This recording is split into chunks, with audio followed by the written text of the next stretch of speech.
আমরা কেউ জানি না কালকে আমাদের কি হবে, আজ রাতে আমাদের কি হবে, আমরা কেউ বলতে পারবো না জীবনের শেষ রাত আজকে কিনা। কারণ বহু সুস্থ মানুষ খানা দানা খেয়ে ঘুমিয়ে পড়েছে, সকালের সূর্য ওঠা দেখতে পাই, কেউ বলতে পারবে না, এক সেকেন্ড গ্যারান্টি নেই জীবনে। এই কারণে আল্লাহ রাব্বুল আলামিন বলেন, রাসূল বলেছেন, আনা ওয়া কাফিলুল ইয়াতামা কাল কাহাতাইনি ফিল জান্নাহ। আল্লাহর নবী বলেন, আমি নবী হলাম এতিম, জীবনে বাবার মুখটুকু আখিরি পয়গম্বর আলাইহিস সালাম দেখতে পাননি। 6 বছরে বেচারি মা হারা, 8 বছর দাদু ছিল, সেও দুনিয়া থেকে চলে গেল। সর্বহারা নবী আমার আল্লাহ রাব্বুল আলামিন নবীজির সন্তান তুলে নিয়েছেন। পুত্র সন্তান তুলে সন্তান হারা বেদনা কাকে কয়, কেমন সেই কষ্ট নবীজিকে আল্লাহ বুঝিয়েছেন। বাপ হারা কষ্ট, যাদের দুনিয়া থেকে পিতা চলে যায়, পিতা চলে গেলে মনে কত কষ্ট হয়। আখেরি পয়গম্বর তো সকলের নবী, এই কারণে বাপ হারা কষ্ট কেমন নবীকে আল্লাহ বুঝিয়েছেন। মা দুনিয়া থেকে চলে গেলে কলিজায় কেমন কষ্ট হয়, আল্লাহ রাব্বুল আলামিন নবীর মা তুলে নিয়ে নবীজিকে আল্লাহ বুঝিয়েছেন। ওরে মুসলমান, অসহায়ত্ব গরীব হলে কেমন কষ্ট, সেটাও আল্লাহ তার রাসূলকে বুঝিয়েছেন। ভাই গো আমার, আল্লাহর নবী অসহায়কে বড় ভালোবাসতেন, গরীবকে বড় ভালোবাসতেন, এতিমকে বড় ভালোবাসতেন। এতিমের বাপ নাই, মা থেকেও নাই, এমন এতিমকে আল্লাহর নবীর পুত্র সন্তান নাই। আল্লাহর নবী কুড়িয়ে পাওয়া ছেলেকে নবীজি বলেন, তুই আমার সন্তান। বাপ ইন্তেকাল করেছে, শহীদ হয়ে গেছে, মা দ্বিতীয় বিয়ে করেছে, কেউ তাকে ভালোবাসে না। সৎ বাপ যদি মা একটু ভালোবাসে ওই সন্তানটাকে, সৎ বাপ তার স্ত্রীকে প্রহার করে মারে। রাস্তায় বসে আছে, মা ঈদের রাতে পাঠিয়ে দিয়েছে, চাঁদ রাতে, যা চলে যা রে বাবা, ঈদের দিন তোরে আমি ভালোবাসতে পারবো না, তোর বাবার ভয়, ঈদের দিন আমারে মারবে, কষ্ট দেবে, আনন্দের দিনে মদিনার রাস্তায় গিয়ে তুই দাঁড়িয়ে থাক, আখেরি পয়গম্বর ছাড়া তোর কলিজার কষ্ট তুই কাউকে শেয়ার করবি না। ছোট 6-7 বছরের ছেলে, চোখ ভরা পানি, গায়ে ভালো কাপড় নেই। নবীজি ঈদের দিন হেঁটে হেঁটে যাচ্ছে, বাচ্চাটা ডেকে বলছে, আপনি কি নবী? বলছে, হ্যাঁ রে বাবা, আমি নবী। কথা শুনে হাউ মাউ করে কেঁদে ফেলেছি, ইয়া রাসূলুল্লাহ, সেই ভোরের বেলা থেকে আমি এখানে বসে আছি, কত মানুষকে জিজ্ঞেস করলাম তোমরা কি নবী, সবাই বলে না। আমার মা বলে দিয়েছে আমার কষ্ট আপনাকে ছাড়া কাউকে বলতে না। বলো, বাবা তোর চোখে পানি কেন বাবা? ছোট্ট বাচ্চাটা বলছে, ও নবী, আমার তো পৃথিবীতে বাপ নেই গো নবী, আমি তো এতিম, তাই আমি বাবার আদর আমি পাই। আমার মা আছে, কিন্তু আমার সৎ যে বাপ, আমার মা যদি আমার একটু ভালোবাসে, আমার বাপ আমার মাকে অনেক মারে, আমার চোখে অনেক কষ্ট দেয়। তাই চাঁদ রাতে আমার মা তুলে দিয়ে বলেছে, যা মোহাম্মদ ছাড়া তোর কেউ মূল্যায়ন করতে পারবে না, আমেনার লাল ছাড়া তোর কেউ মূল্যায়ন করতে পারবে না, বাবা তুই চলে যা, মদিনা রাস্তায় গিয়ে বসে থাক, ওই রাস্তা দিয়ে যখন মোহাম্মদ যাবে তার কাছে গিয়ে তুই কষ্টের কথাগুলো বলবি। নবী গো, আমার পৃথিবীতে বাপ নেই, মা তো থেকেও নেই, তাই আপনার দ্বারস্থ হয়েছি, আপনার কাছে পাঠিয়ে দিয়েছে। বাচ্চার এই কথা শুনে আখেরি পয়গম্বর আলাইহিস সালাম বাচ্চার চোখের পানিটা মুছে দিয়ে, মুখে চুমা দিয়ে, কপালে আদরের চুমা দিয়ে, বুকে জড়িয়ে দিয়ে বলছে, বাবা তুই কি এতিম? তুই তো কিছুদিন হলেও তোর বাপকে পেয়েছিস, আমি তোর থেকে বড় এতিম আমি জীবনে আমার বাপ কেমন দেখতে ছিল আমি জানি না রে। তোর নাম কি রে বাবা? বললো, ইয়া রাসূলুল্লাহ, আমার নাম হলো যায়েদ। বললো, তোর বাবার নাম কি ছিল? বললো, আমার বাবার নাম ছিল হারেস। বললো, আমার তো বাপ নেই, আমি জীবনে বাপও দেখিনি, তুই দেখেছিস? আয় বাবা, আমি ঈদের নামাজ পড়াতে যাচ্ছিলাম, আজকে ঈদের নামাজ একটু লেট করে পড়াবো, তুই আগে আমার বাড়ি চল। আম্মা জান আয়েশার কোনো সন্তান ছিল না, আম্মা জান খাদিজাতুল কুবরা ছাড়া আর কোন নবীর কোন বিবির সন্তান ছিল না। ভাই আমার, বাড়িতে গিয়ে নবীজি কোলে নিয়ে বাচ্চাটারে হযরতে আয়েশাতুল হুমায়রার সামনে দাঁড় করিয়ে দিলেন। হযরত আয়েশাতুল হুমায়রা আম্মা জান দেখে অবাক, ইয়া রাসূলুল্লাহ, কাকে নিয়ে আজকে ঈদের দিনে আপনি এসেছেন? আল্লাহর নবীর চোখে পানি, বলছে আয়েশা, আজকে ঈদের মতো আনন্দের দিনে আল্লাহ একজন এতিমকে দিয়ে আমি রাসূল আমাকে ধন্য করেছে। এ আয়েশা, তোমার তো বাচ্চা নেই, আল্লাহ তোমার সন্তান দেয়নি। এই এতিম তার জীবনে বাপে পাইনি, মায়ের আদর তেমন পাইনি। তাড়াতাড়ি আসো আয়েশা, ওকে গোসল করিয়ে দাও, ভালো একটা কাপড় পরিয়ে দাও। আমি নবী বলছি, রে আয়েশা, তোমার হাতটা একটু মায়াবী, হাতটা এই এতিম বাচ্চার মাথাতে তুমি বুলিয়ে দাও। আমি রাসূল বলছি, এতিমের মাথার যতগুলো চুল তোমার হাতের তলায় লাগবে, আমার আল্লাহ তোমার আমলনামায় তার থেকেও বেশি সওয়াব লিখে দেবেন। হযরত আয়েশা রাদিয়াল্লাহু তাআলা দেরি করলেন না, দৌড়ে গিয়ে বাচ্চাটাকে কোলে তুলে আদর করে চুমা দিয়ে মাথায় হাত বুলাচ্ছে, গোসল করে কাপড় পরিয়ে দিয়েছে। বাচ্চাটাকে আখির পয়গম্বর কাঁধে তুলে মদিনাতে ঈদের ময়দানে গেলেন। সব সাহাবীরা দেখছেন, এটা কার বাচ্চা? সে তো ধন্য যে নবীর কোল চড়ার মতো সৌভাগ্য অর্জন করেছে। সে নবীজি ঈদের নামাজ পড়ালেন, খুতবা দিলেন, সকল সাহাবীর উদ্দেশ্যে বললেন, শোনো, এই বাচ্চাটা ইতিম কেউ নেই, তবে আজ থেকে এই বাচ্চার পরিচয় হবে আমি মুহাম্মদ, এই যায়েদের পিতা। জোরে বলেন সুবহানাল্লাহ। ও সাহাবীরা, যায়েদ আজ থেকে আমার সন্তানদের সাথে বেয়াদবি করবে না, কষ্ট দেবে না। পৃথিবীতে তার কেউ নেই। আল্লাহর নবী বলেন, যায়েদ, আমি গরিবী নবী রে, টাকা পয়সা দেওয়ার মতো আমার ক্ষমতা নাই।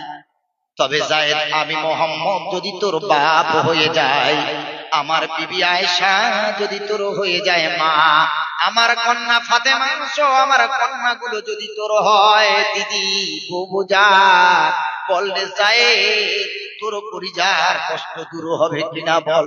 যায়েদ বলে, ইয়া রাসূলুল্লাহ, ইয়া হাবিবাল্লাহ, ঘর বাড়ি টাকা পয়সা পেয়ে আমার কষ্ট দূর হতো না, আমি আপনার মতো পিতা পেলাম, আয়েশার মতো মা পেলাম, ফাতেমার মতো বোন পেলাম গো রাসূল।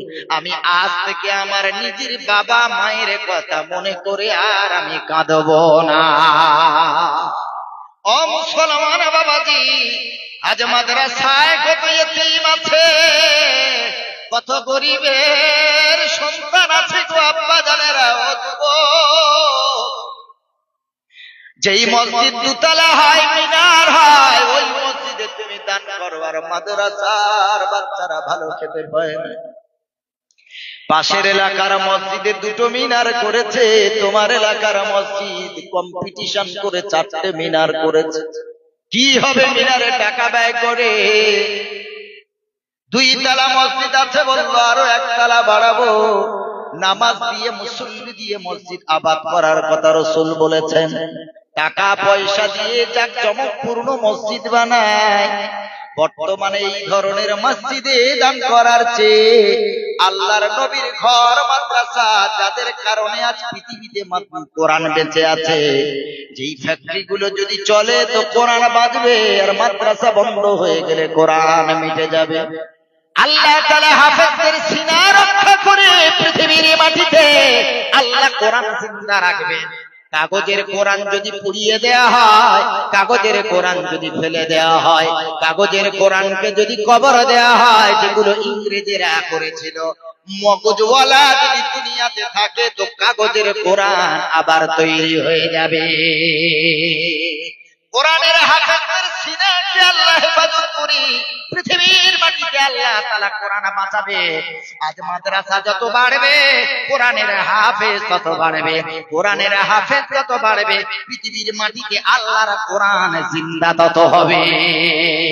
হাফেজদের কত কষ্ট, মাসের পর মাস এদের কাছে বাবা নাই, মা নাই, কত ইতিম বাচ্চা বাপ নাই, কারোর মা আছে বাবা নাই, কারোর বাপ আছে মাও নাই, কত ইতিম কারোর বাবাও নাই মাও নাই, কত গরিবের সন্তান মাদ্রাসায় পড়ে গো, কত কষ্ট করে তারা দিনী শিক্ষা অর্জন করছে। এই কঠিন ঠান্ডায় মাদ্রাসার একটু ভিতরে গিয়ে ঢুকে দেখবেন মাদ্রাসার বাচ্চাদের জন্য কোনো তক্তপোষ নাই, কোনো খাট পালং নাই, কোনো গদি নাই। তোমার বাচ্চাকে একদিন একটা রাতের জন্য আল্লাহর কসম করে বলছি, তুমি তো মা, তোমার কলিজা নিকড়ানো ভালোবাসার সন্তানকে এত ভালোবেসেছো, ওই সন্তানকে ঠান্ডাতে ফ্লোরের উপরে মেঝের উপরে চাটাই নিচে একটা রাত তুমি ঘুম পড়াও, বুঝতে পারবে তুমি মা হয়ে তোমার কত কষ্ট হয়।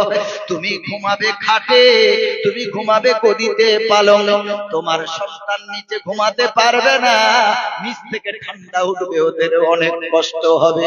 সকালে মাদ্রাসার বাচ্চারা পান্তা ছাড়া কিছুই পায় না, ঠান্ডার সময় কতই কষ্ট তাদের হয়। তোমার বাচ্চারা ডিম খায়, বাদাম খায়, কত হেলদি ফুড খায়, ব্রেন বাড়ার জন্য কত কিছু তারে দাও, দুধ ডিম হরলিক্স কত কিছু করে দাও, কমপ্লান খাও, প্রোটিনের পাউডার খাওয়াও। মাদ্রাসার গরিব বাচ্চারা এরা কমপ্লান পায় না, এরা দুধ পায় না। আমরা যারা মাদ্রাসা চালাই, মানুষের কাছে হাত পেতে তবে মাদ্রাসা চালাতে হয়। কখনো যদি মাদ্রাসায় তেল শেষ হয়ে যায়, যারা বিত্তবান মানুষ আছে তাদেরকে কল করা হয়, ভাই মাদ্রাসাতে তেল নাই, একটা টিন তেলের কি ব্যবস্থা করা যাবে? মুখের উপরে যখন নাই বলে দেয় যে হুজুর এই মাসে পারবো না, সামনের মাসে ট্রাই করব, চেষ্টা করব, আল্লাহর কসম তখন যেন পায়ের তলা থেকে জমিনটা সরে যায় অপমান। মাদ্রাসাতে যখন চাল শেষ হয়ে যায়, যখন কোন বিত্তবান মানুষকে ধরা হয়, ভাই একটা বস্তা চালের ব্যবস্থা করে দাও, মাদ্রাসার বাচ্চাদের কি খাবো, টেনশনে ঘুম হয় না। মুখের উপরে যখন না বলে দেয়, আল্লাহর কসম অপমানে লজ্জিত হয়ে যায়।